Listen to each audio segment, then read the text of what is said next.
ರಂಗ ಸಂಭ್ರಮ ಹೋಳಿ ಹಬ್ಬದ ವಿಶೇಷ ಕಾರ್ಯಕ್ರಮ. ಬಾಗಲಕೋಟೆ ಜಿಲ್ಲೆಯ ರಬಕವಿ ಬನಹಟ್ಟಿ ತಾಲೂಕಿನಲ್ಲಿ ತೇರ್ದಾಳ ಮತಕ್ಷೇತ್ರದಲ್ಲಿ ಹೋಳಿ ಹಬ್ಬದ ನಿಮಿತ್ತವಾಗಿ ಜನಪ್ರಿಯ ನಾಯಕರು ಹಾಗೂ ಸಮಾಜ ಸೇವಕರಾದ ಸಿದ್ದು ಕೊಣ್ಣೂರ್ ಅವರ ನೇತೃತ್ವದಲ್ಲಿ ರಂಗ ಸಂಭ್ರಮ ಕಾರ್ಯಕ್ರಮವನ್ನು ಹಮ್ಮಿಕೊಳ್ಳಲಾಗಿದೆ. ಬನಹಟ್ಟಿ ನಗರದಲ್ಲಿ ಈ ಕಾರ್ಯಕ್ರಮದ ಕುರಿತು ಪತ್ರಿಕಾಗೋಷ್ಠಿ ನಡೆಸಲಾಗಿದ್ದು, ಈ ಸಂದರ್ಭದಲ್ಲಿ ಸಿದ್ದು ಕೊಣ್ಣೂರ್ ಅವರು ಹೋಳಿ ಹಬ್ಬದ ಮಹತ್ವವನ್ನು ವಿವರಿಸಿದರು. ನಾವು ಇದನ್ನ ಪೂರ್ವಭಾವಿ ಸಭೆ ಅಂತೇಳಿ ಕರೆದಿದ್ದೀವಿ. ಯಾಕಂತಂದ್ರೆ 4ನೇ ತಾರೀಕು ಮಾರ್ಚ್ 4ನೇ ತಾರೀಕು ಹೋಳಿ ಹಬ್ಬ 7 ಗಂಟೆಯಿಂದ 12 ಗಂಟೆವರೆಗೆ ಹೋಳಿ ಹಬ್ಬದ ಕಾರ್ಯಕ್ರಮ ನಡೀತೈತಿ.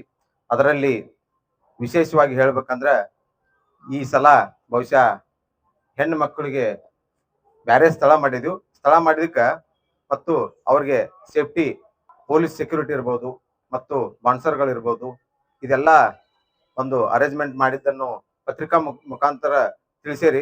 ಆದ್ರ ಅವ್ರಿಗೆ ಧನ್ಯವಾದಗಳನ್ನ ಹೇಳಲಿಕ್ಕೆ ಬಯಸ್ತೀನಿ. ಯಾಕಂತಂದ್ರ ಈಗಾಗಲೇ ನಮ್ಮ ತಾಯಂದಿರು ಬಹುಶಃ ಒಂದು 10,000 ಜನ ಬರ್ತಾರ ಅಂತೇಳಿ ನನ್ನ ನಿರೀಕ್ಷೆ ಐತಿ. ಯಾಕಂತಂದ್ರ ಹೆಚ್ಚಿನ ನಮ್ಮ ಯುವಕ ಮಿತ್ರರಿಗಿಂತ ಹೆಚ್ಚ ಹೆಣ್ಮಕ್ಳನ್ನ ನಮ್ನ ಎನ್ಕ್ವೈರಿ ಮಾಡಾಕತ್ತಾರ, ನಾವು ಬಂದ್ರೆ ಸೇಫ್ಟಿ ಐತಿಲ್ಲ ಅಂತೇಳಿ. ಅದಕ್ಕ ಪತ್ರಿಕಾ ಮಿತ್ರರಿಗೆ ಮೊದಲ ಧನ್ಯವಾದಗಳು ಹೇಳ್ತೀನಿ. ಯಾಕಂದ್ರೆ ಪೇಪರ್ ಮುಖಾಂತರ ಬಹಳ ಒಂದು ಸವಿಸ್ತಾರವಾಗಿ ತಿಳಿಸ್ಯಾರ ಅದನ್ನ. ಅದಕ್ಕ ಈಗ ಬರುವಂತವ್ರು ಎಂತವ್ರು ಅದಾರಂದ್ರ ಡಿಜೆ ಆಪರೇಟರ್ ಯುರೋಪ್ ಕಂಟ್ರಿಯಿಂದ ಬರಾಕತ್ತಾರೆ. ಬಾಗಲಕೋಟೆ ಜಿಲ್ಲಾ ಇರ್ಬೋದು, ಬೆಳಗಾವಿ ಜಿಲ್ಲಾ ಇರ್ಬೋದು, ಅಲ್ಲಿಂದ ಬರುವಂತ ವ್ಯವಸ್ಥೆನೂ ತಯಾರಿ ಮಾಡ್ಕೊಂಡಾರ ಈಗಾಗಲೇ ಜನ. ಅದಕ್ಕೆ 7 ಗಂಟೆಯಿಂದ ಮುಂಜಾನೆ 7 ಗಂಟೆಗೆ ಸ್ಟಾರ್ಟ್ ಆಯ್ತಂದ್ರ 12ರಿಂದ 1 ಗಂಟೆ ತನಕ ಇರ್ತೈತಿ. ಹೋಳಿ ಹಬ್ಬವು ಕೇವಲ ಬಣ್ಣಗಳ ಹಬ್ಬವಲ್ಲ, ಇದು ಸೌಹಾರ್ದತೆ, ಸಹೋದರತ್ವ ಮತ್ತು ಏಕತೆಯ ಸಂಕೇತವಾಗಿದೆ. ಸಮಾಜದಲ್ಲಿನ ಭೇದ ಭಾವಗಳನ್ನು ದೂರ ಮಾಡಿ ಎಲ್ಲರೂ ಒಟ್ಟಾಗಿ ಸಂತೋಷದಿಂದ ಬದುಕಬೇಕೆಂಬ ಸಂದೇಶವನ್ನು ಹೋಳಿ ಹಬ್ಬ ನೀಡುತ್ತದೆ. ತೇರ್ದಾಳದ ಜನರು ಸದಾ ಸಹಕಾರ ಮನೋಭಾವದಿಂದ ಪ್ರತಿಯೊಂದು ಹಬ್ಬವನ್ನು ಆಚರಿಸುತ್ತಿರುವುದು ಸಂತೋಷದ ವಿಷಯ.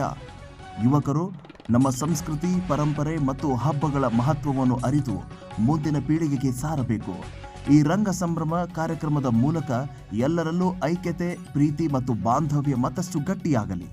ಕಾರ್ಯಕ್ರಮದ ವಿಶೇಷತೆಗಳು: ವಿದೇಶಿ ಡಿಜೆ ಆಪರೇಟರ್ ಭಾಗವಹಿಸುವಿಕೆ, ಬೆಂಗಳೂರಿನ ಡ್ಯಾನ್ಸರ್ ಹಾಗೂ ಹುಬ್ಬಳ್ಳಿಯ ಡಿಜೆಗಳ ಆಗಮನ, ಮಹಿಳೆಯರು ಮತ್ತು ಪುರುಷರಿಗೆ ಪ್ರತ್ಯೇಕ ವ್ಯವಸ್ಥೆ, ಯಾವುದೇ ಅಹಿತಕರ ಘಟನೆಗಳು ನಡೆಯದಂತೆ ಸಿಸಿಟಿವಿ ಕ್ಯಾಮೆರಾ ಅಳವಡಿಕೆ.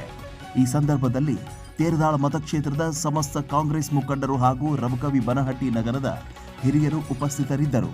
ಇಂತಹ ಸಾಂಸ್ಕೃತಿಕ ಕಾರ್ಯಕ್ರಮಗಳು ಸಮಾಜದಲ್ಲಿ ಒಗ್ಗಟ್ಟು, ಪ್ರೀತಿ ಮತ್ತು ಸಹಕಾರವನ್ನು ಮತ್ತಷ್ಟು ಬಲಪಡಿಸುವಲ್ಲಿ ಮಹತ್ವದ ಪಾತ್ರ ವಹಿಸುತ್ತದೆ. ಎರಡನೇ ಬಾರಿಗೆ ಬನಹಟ್ಟಿ ನಗರದಲ್ಲಿ SRA ಕಾಲೇಜು ಮೈದಾನದಲ್ಲಿ ಒಂದು ಬೃಹತ್ವಾದ ಹೋಳಿ ಹಬ್ಬವನ್ನು ಮತ್ತೊಮ್ಮೆ ನಾವು ಆಚರಣೆ ಮಾಡಲಿಕ್ಕೆ ಎಲ್ಲ ಸಿದ್ಧತೆಯನ್ನು ಆಲ್ರೆಡಿ ಮಾಡ್ಕೊಂಡಿದ್ದೀವಿ. ನಮ್ಮ ಏನಿರುವ ತಾಲೂಕಿನ ಜನ, ಬನಹಟ್ಟಿ ರಬಕವಿ ಬನಹಟ್ಟಿ ತಾಲೂಕಿನ ಜನ, ಎಲ್ಲ ಜನತೆಯನ್ನು ಬಂದು ಈ ಕಾರ್ಯಕ್ರಮವನ್ನು ಯಶಸ್ವಿ ಮಾಡಿಕೊಡ್ಬೇಕಾಗಿ ತಮ್ಮಲ್ಲಿ ಕೇಳ್ಕೊಳ್ತಾ ಇದ್ದೇನೆ. ಸಮಸ್ತ ಪರ್ವಾನಿ ವೀಕ್ಷಕ ಬಂಧುಗಳಿಗೆ ನಮಸ್ಕಾರ. ನಾನು ಸಂಜನಾ ಅಮರಾಪುರ್. 2ನೇ ಬಾರಿಗೆ ಹೋಳಿ ಹಬ್ಬದ ಪ್ರಯುಕ್ತವಾಗಿ ರಂಗ ಸಂಭ್ರಮವನ್ನು ಶ್ರೀಯುತ ಸಿದ್ದು ಕೊಣ್ಣೂರ್ ಅವರ ನೇತೃತ್ವದಲ್ಲಿ ಆಯೋಜಿಸಲಾಗಿದ್ದು, ಅದರ ಕುರಿತು ಅಭಿಪ್ರಾಯವನ್ನು ಕೇಳೋಣ ಬನ್ನಿ. ಈಗ ಈ ಹೋಳಿ ಹಬ್ಬವನ್ನ ಆಯೋಜಿಸಿದ್ದೀರಿ, ಅದರ ಬಗ್ಗೆ ನಿಮ್ಮ ಅಭಿಪ್ರಾಯವನ್ನ ಏನು ಹೇಳ್ತೀರಿ? ಎಲ್ಲರಿಗೂ ನಮಸ್ಕಾರ. ಇದೇ ತಿಂಗಳು ಮಾರ್ಚ್ 4ನೇ ತಾರೀಕದಂದು SRA ಮೈದಾನದಲ್ಲಿ ಹೋಳಿ ಹಬ್ಬವನ್ನು ಭಾಳ ಅದ್ಧೂರಿಯಾಗಿ ಆಚರಣೆ ಮಾಡುವಂಥ ಎಲ್ಲ ನಮ್ಮ ಕ್ಷೇತ್ರದ ಜನತೆ ಮತ್ತು ನನ್ನ ಆತ್ಮೀಯ ಯುವಕ ಮಿತ್ರರು ಕೂಡಿ ಈ ಕಾರ್ಯಕ್ರಮವನ್ನು ಹಮ್ಮಿಕೊಂಡರು. ಅದಕ್ಕೆ ಆ ಕಾರ್ಯಕ್ರಮದಲ್ಲಿ ಯುರೋಪದಿಂದ ಮಹಿಳೆಯರು ಬರಾಕತ್ತಾರೆ, DJ ಸೌಂಡ್ದವ್ರು ಬರಾಕ್ತಾರು, ಆಮೇಲೆ ರಷ್ಯನ್ದವ್ರು ಬರಾಕ್ತಾರು, ರಷ್ಯನ್ ಗರ್ಲ್ಸ್ ಚೇರ್ಗರ್ಲ್ ಬರಾಕ್ತಾರು, ಸಂಗೀತ ಡ್ಯಾನ್ಸರ್ ಬರಾಕ್ತಾರು. ಒಳ್ಳೆಯ ಒಂದು ಕಾರ್ಯಕ್ರಮವನ್ನು ಅದ್ಧೂರಿಯಾಗಿ ಹಮ್ಮಿಕೊಂಡರು. ಬಹುಶಃ ನಾಳೆ 4ನೇ ತಾರೀಕು ದಿವಸ 30ರಿಂದ 35,000 ಜನ ಕೂಡುವ ನಿರೀಕ್ಷೆ ಇದೆ. ಅದರಾಗೆ ಪ್ರತ್ಯೇಕವಾಗಿ ಹೆಣ್ಣು ಮಕ್ಕಳಿಗೆ ಒಂದು ಸ್ಥಳ ಮಾಡೈತಿ.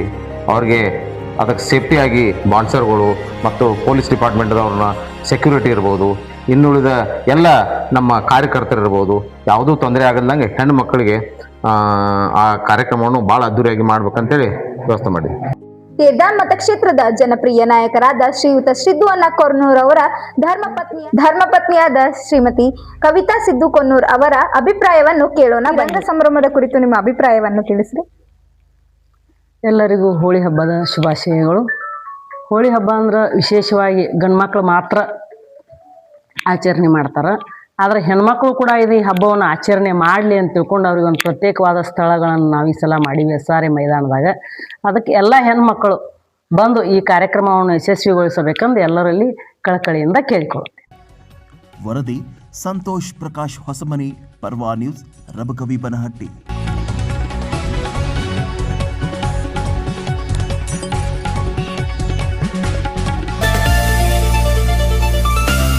ಪರ್ವಾ ನ್ಯೂಸ್ ಕನ್ನಡ, ಇದು ನಿಮ್ಮ ವಾಹಿನಿ.